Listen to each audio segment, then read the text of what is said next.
Hey everybody, welcome to another monthly update in my portfolio. If you're new here, this is where I update all of the accounts in one place using a great tool called Passive. Although I must admit, Questrade sent me an email yesterday giving me some bad news about my elite membership. Maybe some of you actually got the same thing. I'll talk a little bit more about that in the end of this video. So if we go way back to January, the account was sitting at $336,000. In February, after Trump got in, it jumped down to $332,000, and in March down to $320,000. Great news this month, we've jumped right back up. We can see here that the account is sitting at $333,913. You're watching The Crazy Canuck Investor. My name is Darren. I started this channel back in 2023 when I started my own investing journey. It's intended to document everything from day one. So some of you, the environment behind me will look different. No, I didn't get divorced and I didn't get kicked out of the house. I'm actually away for work. I'm in Manitoba and I'm sitting in my hotel room doing this update. I always like to get these ones out as soon as I can. So I brought my gear with me. I apologize if the lighting or maybe the sound is a little off. I can't do much about that in these environments. But needless to say, I wanted to get the video out. I had a little bit of time on my hands before I catch my flight to go back home. So let's jump right into things. If you watched my last video, you'll see that I've moved from Wealthsimple over to Questrade. And I'm not too pleased with their customer service, but we'll talk more about that in this video and ones that are coming up in the future. So one of the things that Passive does is it brings all of your deposits in one place. So in this case, it's showing that we've deposited $139,559. I can assure you that's not correct. Unfortunately, they can't change when you transfer money from one brokerage over to the other, and that's what I did. So that's why those numbers are a little higher than they appear. The basics are I put every 2 weeks just over $1,000 into my TFSA, dollar cost averaging. And then I recently made a change that I use the deposits in my Spousal RRSP, and we'll talk about that coming right up. All right, so I have set up a retirement goal. That retirement goal is $500,000 for when I retire, and that's in about 8 years when I turn 60. Currently, I'm 52 years old.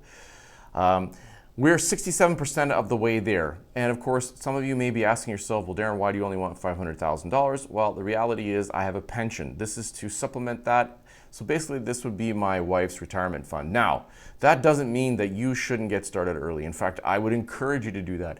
If you're young, if you're watching this video and you're a teenager coming out of high school and you want to learn about investing and you happen to have found my channel, share this with other people because you're not going to get taught a lot of this in school. If you are, I'd actually like to know about that. Leave it in the comments. I'm teaching my kids right now who are currently 10 and 12 years old. I want them to understand the principles, have a relationship with money so that in the future they don't run into the same stumbling blocks and they can set themselves up better for their retirement. Of course, compounding is the real effect we want to see. So start young, start with small amounts. All right, so let's jump over and look at each account. All right, so one of the great things about Passive is it'll show you the various metrics about your account, how it's performing. So right now we're looking at the last month, which is what this monthly series is about. That would be the month of April, so we can see what performance happened within the account. So it says we made net contributions of $18,471. Of course, that's not correct because we did transfer some money. Now, what I can say is I did deposit a large amount of money, and I'll explain that when I get to that particular account. All right, so the net change in the account is $13,540. I would say that that's off a little bit given the transfer, and over time, as we grow the account, this should settle itself out. This graph here shows the green line as the growth of the account, and the blue line is the amount of money that I'm depositing in. So it's nice to see that there is some growth back in the account. Rate of return, of course, the last few months, super volatile, down 1.88%. Investment growth, meaning it's down $4,931. Now, I'm not worried about that. As I said, if you watch that other video, it would explain why I'm not worried about it. It does seem like a lot of money. In fact, over the course of the last few months, we saw the account dip into the $20,000 or $30,000 mark. But even that didn't bother me because the time horizon is going to work out, I believe, in the long run. So monthly dividends, $833 for the last month. That's for every single account. Keeping in mind that I'm managing my accounts and my wife's accounts. So we get a nice graph here to break down each of the positions, which ones produced how much different dividends. And we didn't pay any fees or commissions. So good news with Questrade. I did do a video on that explaining what's going on there. But of course, we want to save as much on our fees as we can. So shopping around is important. So right now I have two brokerages, Wealthsimple and Questrade, and in either case I'm not getting charged fees to trade. All right, so down here we can see which are giving us the maximum. XEI is giving us the most with the entire portfolio right now at $159 in the month of April, and then HYLD at $120, and so on and so forth. Okay, we're looking at the all-time return. So this is from the time that I started my investing journey way back in April of 2023. Net contributions, $202,123. We've been contributing, it says here for the last 7 months, but I've been contributing every single month from the beginning. Again, those metrics are slightly off, but hopefully will work themselves out. Net change in the account, $330,906. The rate of return, 55.56%. Investment growth, $128,783. And the average monthly dividends right now is $473. And for the total dividends earned, it's saying $11,707. So we're almost at that $1,000 threshold every month when you combine all the accounts together. All right, so quickly touch on the kids' TFSA. So this is actually my wife's TFSA, but we're using it in order to teach our kids about investing. So we have lots of room in that account right now because mine's not maxed out. So passive lets me set up an asset allocation for which assets that I want in the account, and it's 94% accurate right now. We have $69.67 in cash. Now, I don't typically leave cash in these accounts, but because I'm moving this account from Wealthsimple to Questrade, I had to sell the fractional shares, and then there's some issues with the dividends being left at Wealthsimple. So the transfers are basically complete, and that money's been sitting in there ever since. Now, with Questrade, we can't do fractional purchases like I could with Wealthsimple. They don't have all of the security set up for this right now, so that's a bit problematic for me. So right now I'm just going to leave the cash sitting in there for now and see if they actually get around to making all of the ETFs that I invest in as fractional purchases, because for this account being so small at $2,000 or $2,400, it's a little difficult for me to be purchasing a full share of, say, ZSP when it sits at sort of that $80 mark. So we'll have to see what goes on in the future. So again, I was investing money in this account on the kids' behalf, but I recently made a change to that. Basically, I feel that the account is set up with a base amount of money in it, and the kids are generating some allowance money now, and they also are getting money from returning our pop bottles every single week. Whatever money they make and put in here, we're going to help them build and grow for now. Now, we are investing into their RRSP, of course, to set them up for education. So we have a good baseline right now, so I stopped putting money into this account for now. Now, we might change that in the future, but right now it'll be whatever they put into it. So the kids have their 3 different accounts: their checking account, savings account, and their investing account. When they get money, I've taught them they have to put 20% into their investing account, 30 into savings, and 50 into their other account so they can use it to spend money. Okay, so we're in my wife's RRSP, and this is where some of the bigger changes and complications are existing right now for me. So if you didn't watch my last video about my transfer, basically I've unfortunately have my accounts split because we have USD and Canadian funds in many of our accounts that I've set up. And right now they're split between Wealthsimple and Questrade. The US portion didn't get transferred. It's still sitting at Wealthsimple. The Canadian portion has been moved over. The same issue exists here. There's cash sitting in this account because of that transfer. So I had to split in passive, so I have a US portion set up and a Canadian portion. And the reason that I did that is for the asset allocation part. If you combine them together and you want to use one-click trading, it doesn't really work very well. So I split them up so that I can see how much is in each account when it makes its recommendations on what to buy. So we're 99% accurate in this account right now with $667 in dividends, basically, because there's no contributions going into this account right now. The total account sits at $55,226. Now that's just the CAD portion. Nice thing about the nice thing here about passive is that it tells me what to buy based on the current price of the stock, as you can see here, and how much cash is sitting in the account. For now, I'm just sitting on this cash. I haven't made any decisions what to do with it.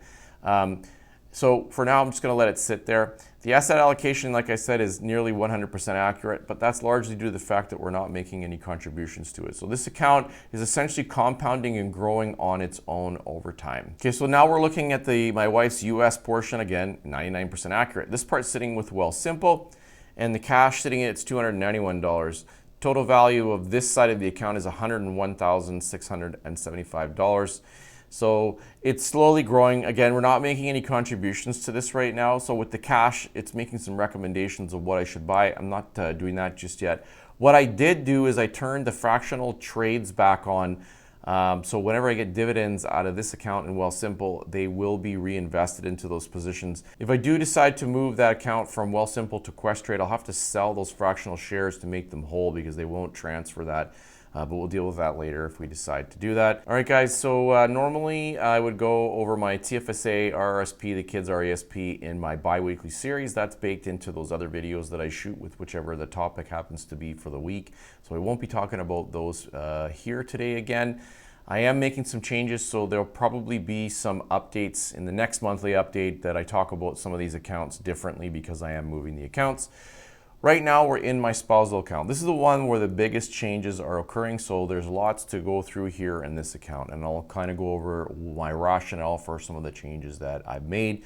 And in fact, I'll probably be doing a video coming up in the future about the general topic that we're going to go over here. So my spousal account is where I make the contribution, get the tax credit, but my wife then takes that money out later in life if you're not sure what that means. So it's 91% accurate. I just made a big deposit in it. Right now we have $825.02 in cash sitting in this account. Now this account is all with Questrade. So I had a spousal account with Wealthsimple and I moved that account over to take advantage of the cashback offering that they had. Now you can see here that we have negative 0.79 cents in USD, and that's because I bought some shares today and it went slightly over. So I have a bit of a deficit in that account, and I'll explain what's going to happen with that money. Total value of the account sitting at $99,204. And right now it's suggesting that with the Canadian funds that I have there that we buy some VRE and XEQT. And I did make a couple changes to the asset allocation here, so we'll also go over that. For now, I'm not going to make a change or purchases with what it's saying right now. All I did was invest in USD today, and we'll go over that, like I said.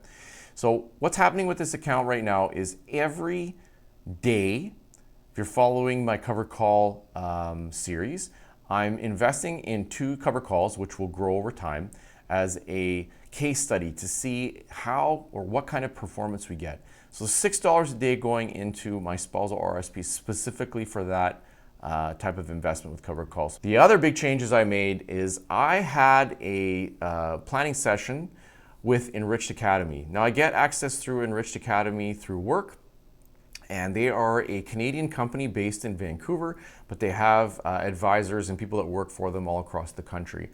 Now my appointment was set up online and I did it via Zoom with the planner. I get 2 of them a year included in my package with Enriched Academy, but they have lots of great tools that helps you figure out budgeting, what your retirement will look like. They do seminars a lot of weekly videos on various topics that can help you in the investing world. And on top of that, then they have their own advisors. Now, my appointment with my advisor drew me to attention to a few things, but one in particular, and that is that my wife and I have our mortgage. It's the only debt that we have left at our age. And you know, the discussion is always, do you pay off your mortgage first, or do you wait and then pay it off later? And after the conclusion of that meeting, it came to me that probably the best case scenario right now is we're going to make more on the investment side, because right now I'm paying down the mortgage. So I'm doubling our mortgage payments in order to pay that mortgage down. It's kind of like a psychological thing, right? You don't like having debt. But some consider mortgages good debt. Now, I know that there will be some out there that may argue with that idea, but at the end of the day, it's not like I put my money into a motorcycle that will depreciate and I ride, 2 or 3 months of the year, which, by the way, I did do, so don't do stuff like that. But either way, your mortgage could be considered as good debt. And the planner pointed out to me that in the long run, when you look at the numbers, it may be worth it to actually take that money you're basically leveraging and put it into your RRSP or your spousal RRSP. So that's exactly what I did. I sat down, I did the math, and I figured out where to best put the money. So instead of making those extra payments to the mortgage, I'm putting that money into the RRSP. And of course, as time goes over the year, we'll see how that works out. All right, so the way it's structured right now is we're getting $42 payments into the investment account every single day. Now that's automatic. It's one of those great principles to get yourself used to. If you never see or touch the money, you won't want to do anything with it. So $42 goes into the account every single day, and when that money accumulates at a certain point, then I would invest it. Now, because this account has USD and CAD, one of the biggest reasons that I moved over to Questrade was so that I could take advantage of Norbert Gambit. That allows me to do currency exchange at a lesser rate. It's certainly not free, but it saves me on fees. Now, I am going to be doing another video on Norbert Gambit because Questrade made some changes to the process, which actually makes it a little bit easier. But in my research, I actually discovered that there's a lot of other brokerages out there that do allow Norbert Gambit. It'll come down to the fees. So stay tuned for that video when I do that one. So big reason to move over to Questrade was Norbert Gambit. In this particular account, it's important because I'm funding it. So the other thing that we did is we got our tax returns, and the advisor told me that, you know, when you are getting your tax returns, it's like a snowball effect. So some people rely on that money, and your financial situation may not allow you to do what I'm doing, and if that's the case, that's fine. There's nothing wrong with that. But what I've done over the last several years is taken that tax return and immediately reinvested it into that spousal RRSP, because then we get a compounding effect on the return. And the advisor confirmed to me that with the mortgage money that we're now putting in on top of the extra money from the tax returns, obviously that compounding will continue on. Now, there are some considerations in retirement where we'll get taxed on that money, but as I said, this money is becoming my wife, so it should work out in the end based on what I believe will happen. So the tax returns came back. So in total, it was about $10,000. Of course, filed taxes and the money was in the account within about a week or so. And then of course I wanted to take that money, and I actually converted all of that money over to USD using Norbert Gambit with Questrade. And of course, just today the settle had happened with that cash. It was sitting in the account, and so I deployed that cash. So let's go over that right now and see how that worked out. All right, so in total I had $7,875 to invest in USD. And if you've been following me for a while, you know that I primarily invest in ETFs. And I have a diverse setup of ETFs, which includes the S&P 500 in North America, plus international markets, emerging markets, Canadian markets, and so on and so forth. And every time I have cash in the account, I use Passive to help me figure out where to deploy that cash. Now, it doesn't mean that I always do it the same way. In this case, because we have CAD in there and USD, it was making recommendations for these different accounts because they're held together. But I didn't want to invest the Canadian funds. What I want to do is the $1,000 mark for Norbert Gambit is sort of the break-even point of the cost that it takes. So right now I've got 825 in CAD in there. I want to build that up to another 1,000 and convert that over to USD. I have no desire to deploy that in Canadian funds just yet. I want to balance this so that the accuracy on the asset allocation I have is a lot more accurate. So we can see here that today, prior to purchases, it was accurate at 81%, so quite low. And again, the account was sitting at that $99,000 mark. So the cash on hand allowed me to invest in AVDV, AVUV, and VOO, IEMG, which are sort of the mainstay of the portfolio that I have right now. The other thing that I did is I made some changes to the asset allocation. My asset allocation for HYLD, because I hold it both in Canadian funds and US, was at 3% for both, total of 6%. And I wanted to put a little bit more into REITs, and I hold 2 in the Canadian and US version. So in the Canadian version, it's VRE is the ETF I invest in, and in the US version, it's VNQ.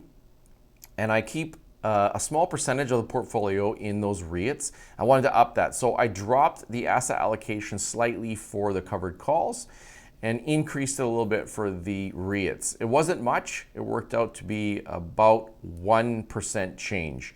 So I had it set for 1% for the REITs. I upped that to 2%. And again, the portfolio is fairly small right now, so over time that will continue to grow. The account is now sitting much more accurate, 91%. Not quite all the way there. I definitely want to improve that over time. So we'll keep building this up, converting some money, and get that asset allocation a little bit better. I'd like to see it above 95%. ultimately we're getting there. So let's look at the performance of this account because this is the one that we're putting cash into now. All right, so when we look at net contributions on this account, we can see it says $82,000. Well, that's obviously because I moved money over from Wealthsimple to Questrade. Contribution streak, well, we've been contributing to it sort of on and off, and now it will be quite regular, so we'll see some consistency there. Net change, $99,000. Obviously, that's because we moved some money over and that will settle itself out. You can see it in the big spike on the graph here, blue line being our contributions, green growth in the account. Rate of return, 9.57%, probably a little higher than it likely will average out to. I like to use 5% as a good conservative number. If we get to that 6, 7, or 8%, great. Investment growth, $16,000. So dividends, we're making $253 a month on this account. We have this nice graph to show us where those dividends are coming from. But obviously, now that we're putting more money in here, this will grow a lot more. So it'll be interesting to see where this goes over time. And then, of course, we have a nice breakdown of how much the dividends are from each security and then how much we've earned total. So in total, $6,246 in dividends we've earned in this particular account. And again, that's going to really grow over time. All right, so in the beginning of the video, guys, I told you that I got an email from Questrade. Some of you may have got the actual same email. I've been a big proponent of passive over the 2 years that I've been investing and running my channel, and I obviously have in the video link below, I have the referral code for them and many of the other like Wealthsimple and other things that I use. And it's obviously a great support to the channel if you use them. In this case, I feel a little conflicted now because this email here tells me that the elite membership that I have had because I'm a Questrade user will no longer be in play once that membership expires. And it's very ironic that after I'd gone through the process of moving my money from Wealthsimple over to Questrade because they had offered, you know, this cashback offer, that all of a sudden they're implementing a fee process for Questrade Plus, as they call it, which allows for one-click trading that I've shown in some of my other videos. And in fact, I talked about it, showing you what it looked like today. And I must admit, I'm very disappointed in Questrade with respect to this. I did get an email from Passive saying that they're looking into it with the management of Questrade, but it's making me think that that this was a big cash grab on Questrade's part, and they're just looking to make more money. And while I know companies have to make money, as a consumer and the person who, you know, wants to be an advocate through my channel, obviously, I want to get information out there that helps other investors. I feel like now all the videos that I've shot about passive where I say that it's such a great platform, I don't know, because they exist. So I kind of have a couple of choices. One is either that I take those videos down, which it's pretty much every video that I talk about passive in, or I just wait and see what happens. I think for now I'm going to wait and see what happens. I think in general they need to really look at some of their business practices, otherwise they're going to, you know, have customers leave. Now maybe to them, a small customer like me with a small portfolio doesn't mean much. Maybe they got lots of customers out of this thing, and that's what's making them happy. So for now I have to sit and wait, but essentially effectively I'm going to have, if this is true, I'll only have the basic version of passive, and I won't be able to use some of the other features that I've been used to. So that might mean that I have to look for another platform, which is fine because I don't mind doing videos about other products that are out there that help investors. So it'll obviously be able to open up some more videos for me to do when I find out what's going to happen with this one. Now, I've talked a lot about Questrade in this video, and as you can tell, some of it is not positive. Now, I'm not one to split hairs here. I'm just giving you the information from my perspective. What you do with that is totally up to you. But if you want to learn more about the decisions I made, why I moved over to Questrade, and what that was really like, you should watch this video right here.